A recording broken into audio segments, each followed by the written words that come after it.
রামুতে বৃষ্টি হচ্ছে। এখন ঠিক অবস্থান করছি আমি চারাঙ্গারাস্ত বাঁশবাজারে। আমার ঠিক পেছনে দেখছেন বাকখালী নদীর পানি বিপদসীমার উপর দিয়ে প্রবাহিত হচ্ছে।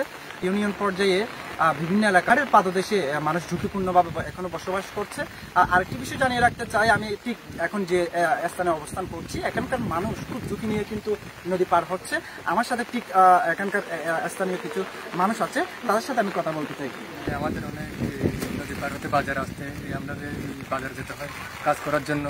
কাজ করতে গেলে আমাদের ওই নৌকা পার হয়ে আসতে হয় অনেক পানির মধ্যে, কিন্তু আমাদের জীবনের ঝুঁকি নিয়ে আসতে হয়। কিন্তু এখানে যদি আমাদের একটা সুযোগ সুবিধা করে দিত, ব্রিজের ব্যবস্থা হলে জিনিসটা আমাদের অনেক ভালো হতো। আমরা গিয়েছিলাম বাজার। আচ্ছা, এভাবে এত বৃষ্টির মধ্যে যে এত নদীতে এত পানি, নদী পার হবেন, ভয় করে না?